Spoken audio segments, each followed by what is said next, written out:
নমস্কার বন্ধুরা, আজকে আমি মটরশুঁটি দিয়ে ঘুগনি বানাবো।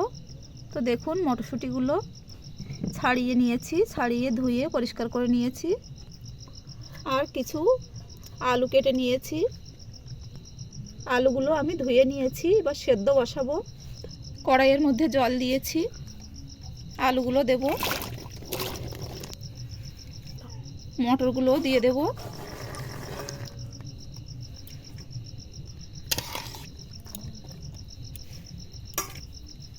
অল্প লবণ দেব। এবার আমি 5 মিনিটের জন্য ঢাকা চাপা দিয়ে সেদ্ধ করে নেব। 5 মিনিট পরে আমি ঢাকাটা খুলছি।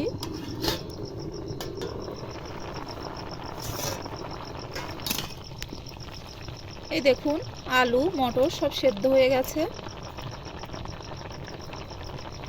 এবার নামিয়ে নেব। এবার আমি কড়াইয়ের মধ্যে তেল দিয়ে দিচ্ছি।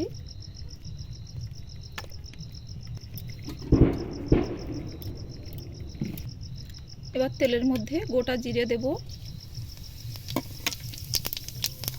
তেজপাতা, কুচি করে রাখা পেঁয়াজ,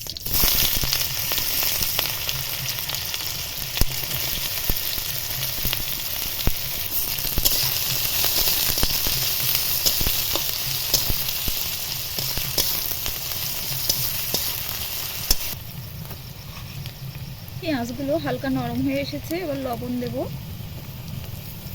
স্বাদ মতো লবণ দিয়ে দিলাম। এবার দেব আদা রসুন পেস্ট,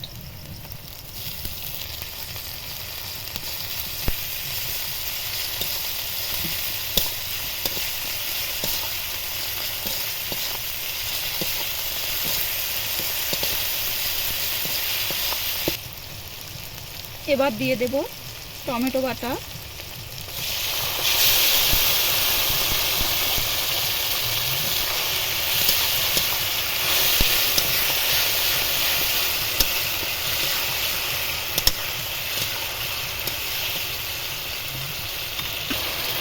এবার পরিমাণ মতো হলুদ গুঁড়ো দিয়ে দেব,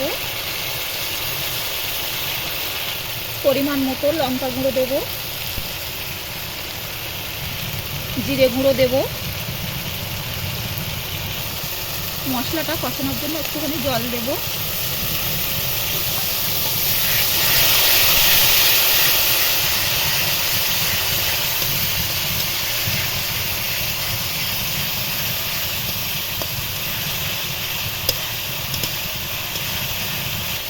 এবার 1 চামচ বেসন দেব।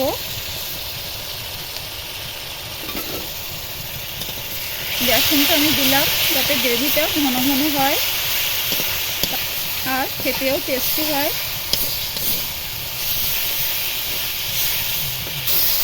টমেটো আর বেসনের কাঁচা গন্ধটা চলে যাওয়া পর্যন্ত আমি কষিয়েছি।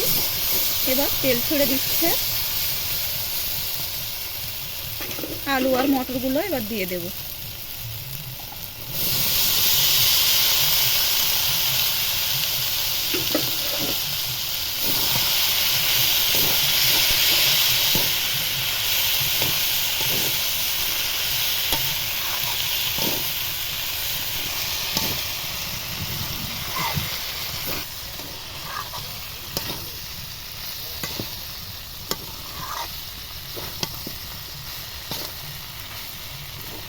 আলু আর মটরটা দিয়ে আমি 5 মিনিট কষিয়ে নিয়েছি।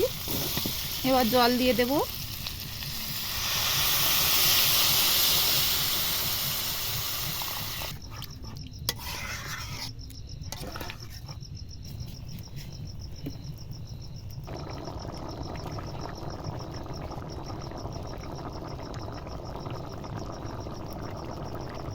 বেশ কিছুক্ষণ ফুটিয়ে নিয়েছি, এবার হয়ে গেছে। এবার ধনে আর জিরে গুঁড়ো দিয়ে দেব। একটু ভেজে গুঁড়ো করে রেখেছিলাম। ভাজা মশলার গুঁড়োটা দিলে বেশি টেস্ট আসে।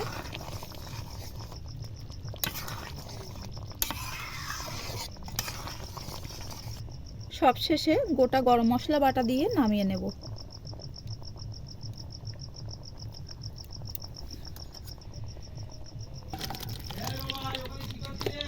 উপর থেকে একটু ধনেপাতা ছড়িয়ে দেব। বন্ধুরা, সব সময় তো শক্ত মটর দিয়ে ঘুগনি খাওয়া হয়, তো এইভাবে একবার মটরশুঁটি দিয়ে ঘুগনি বানিয়ে খেয়ে দেখবেন, খুবই সুন্দর টেস্ট হবে। আর ভিডিওটি যদি ভালো লাগে তো একটা লাইক করবেন আর চ্যানেলটি সাবস্ক্রাইব করে আমার পাশে থাকবেন।